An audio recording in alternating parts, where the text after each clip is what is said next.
안녕하세요. K드라마 무비 채널입니다. SBS 금토 드라마 귀궁의 5, 6화 미리 보기로 돌아왔습니다. 지난 1화부터 4화까지는 조선시대 애체 장인인 여리가 윤갑을 따라 한양으로 오게 되었고 이무기 강철이가 윤갑의 몸에 빙의한 상황이 펼쳐졌습니다. 윤갑은 여리를 속여 궁으로 데려왔는데 실은 원자가 괴이한 병에 시달리고 있었고 이것이 팔척귀의 소행임이 밝혀졌습니다. 여리는 수살기를 통해 윤갑이 팔척귀에게 먹혔다는 사실을 알게 되었고 강철이는 여리에게 몸주신이 되어달라고 요구했습니다. 아직 완전히 넘어가지 않은 원자의 몸을 차지하려는 팔척귀와 강철이의 몸주신이 되어서라도 윤갑을 구하고 싶은 여리의 모습이 그려졌습니다. 5화는 예고편에서 여리가 할머니 무고들도 구했으니 다시 부딪혀봐야지라고 말하는 것처럼 그녀가 더욱 적극적으로 팔척귀에 맞서기로 결심하는 모습으로 시작될 것으로 보입니다. 여리는 강철이와 함께 팔척귀에 대항하기 위한 동맹을 맺을 것입니다. 여리는 윤갑의 영혼을 구하기 위해 강철이가 13년 동안이나 원했던 대로 강철이의 몸주신이 되겠다고 합니다. 한편 궁 안에서는 원자의 상태가 더욱 위태로워지고 있습니다. 왕은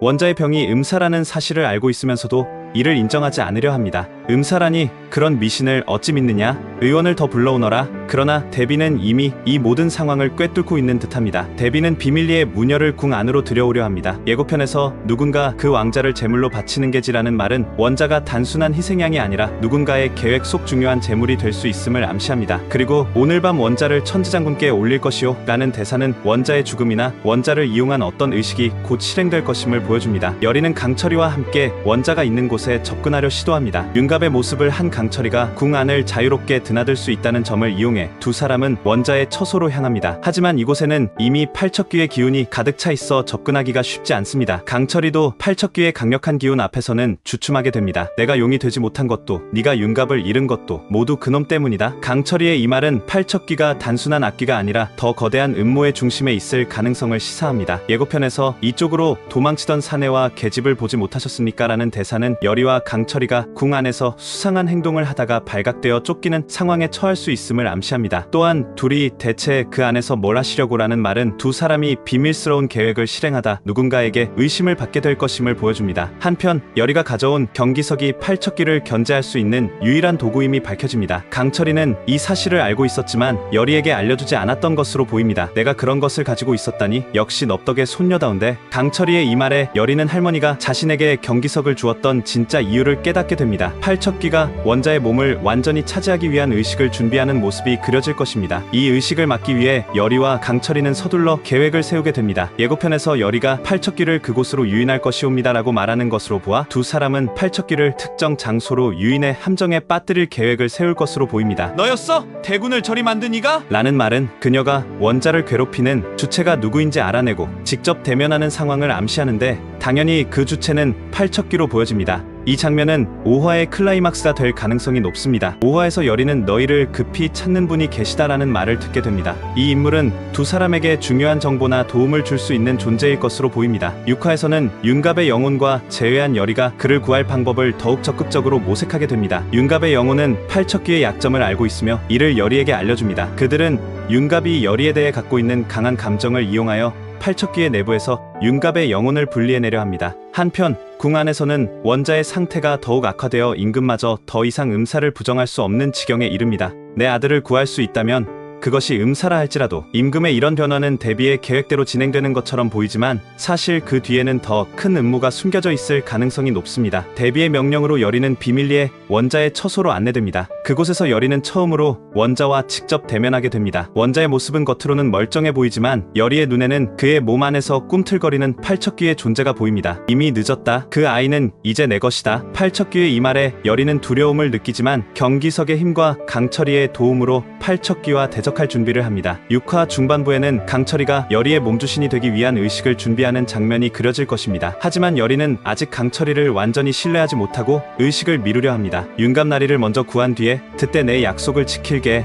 이에 강철이는 분노하지만 동시에 여리의 강인함에 묘한 감정을 느끼기 시작합니다. 13년 동안 너 때문에 얼마나 괴로웠는지 알기나 하느냐? 여리의 이 말에 강철이는 처음으로 자신의 행동에 대해 생각해보게 됩니다. 궁 안에서는 팔척귀가 점점 더 많은 사람들을 해치기 시작합니다. 원자의 몸을 통해 궁인들에게 접근하여 그들의 정신을 조종하고 일부는 목숨을 잃게 됩니다. 이런 상황에서 임금은 더욱 혼란에 빠지게 되고 대비의 영향력은 더욱 커져갑니다. 6화 후반부에는 여리와 강철이가 팔척귀를 약화시키기 위한 작전을 실행에 옮깁니다. 여리는 경기석을 이용해 팔척귀의 기운을 차단하고 강철이는 자신의 힘으로 팔척귀를 공격합니다. 그리고 윤갑의 영혼은 팔척귀 내부에서 자신의 의지를 되찾으려 노력합니다. 너는 나를 완전히 삼킬 수 없다. 내 안에는 네가 절대 건드릴 수 없는 것이 있으니까. 윤갑의 이 말은 팔척귀를 혼란스럽게 만들고 여리와 강철이에게 기회를 제공합니다. 하지만 작전이 진행되는 과정에서 예상치 못한 상황이 발생합니다. 대비가 보낸 무녀가 여리와 강철이의 계획을 방해하고 이로 인해 팔척귀는 오히려 더 강력한 힘을 얻게 됩니다. 이제 내 앞에 설 수 있는 자는 아무도 없다. 이 궁, 아니 이 나라 전체가 내 것이 될 것이다. 위기의 순간 여리는 마지막 수단으로 자신의 신기를 완전히 해당시킵니다. 그동안 무당의 운명을 거부하며 억눌러왔던 자신의 신기를 모두 풀어놓는 것입니다. 할머니, 죄송해요. 하지만 이것이 제가 할 수 있는 유일한 방법입니다. 여리의 신기가 폭발적으로 분출되면서 팔척귀는 잠시 주춤하게 됩니다. 이 틈을 타 강철이는 팔척귀에게 강력한 일격을 가하고 윤갑의 영혼은 팔척귀의 지배에서 조금씩 벗어나기 시작합니다. 6화의 클라이막스는 여리, 강철이 그리고 윤갑의 영혼이 합심하여 팔척귀를 억제하는데 일시적으로 성공하는 장면이 될 것입니다. 하지만 완전한 승리는 아닙니다. 팔척귀는 여전히 원자의 몸 안에 있으며 단지 잠시 약화된 상태일 뿐입니다. 이것으로 끝이 아니다. 우리가 그를 완전히 물리치기 위해서는 더 큰 힘이 필요하다. 강철이의 이 말은 앞으로의 전개를 암시합니다. 6화의 마지막은 여리가 신기를 사용한 후 탈진한 상태에서 강철이가 그녀를 돌보는 모습으로 마무리될 것입니다. 그리고 이 과정에서 강철이는 처음으로 진정한 감정을 느끼게 됩니다. 인간을 증오한다고 생각했는데 네가 있어 그런지 내 마음이 흔들린다. 한편 궁 한 구석에서는 대비가 무녀와 함께 비밀스러운 의식을 치르고 있습니다. 팔척귀가 약해진 지금이 기회다. 우리의 계획을 실행할 때가 왔다. 이 장면은 대비가 단순히 원자를 구하려는 것이 아니라 더 큰 목적을 가지고 있음을 암시합니다. 그리고 마지막 장면에서는 윤갑의 영혼이 여리에게 중요한 정보를 전달합니다. 팔척귀의 진짜 목적은 원자가 아니다. 그는 더 큰 대상을 노리고 있다. 그리고 그것은 이 말을 끝으로 6화는 마무리되며 시청자들에게 다음 화에 대한 강한 궁금증과 호기심을 남깁니다. 이상 K드라마 무비의 귀궁 5, 6화 예측이었습니다. 여러분의 마음속 예측은 어떤지요? 자유롭게 댓글로 의견 남겨주시고 구독, 좋아요, 알림 설정도 꼭 부탁드립니다. 감사합니다.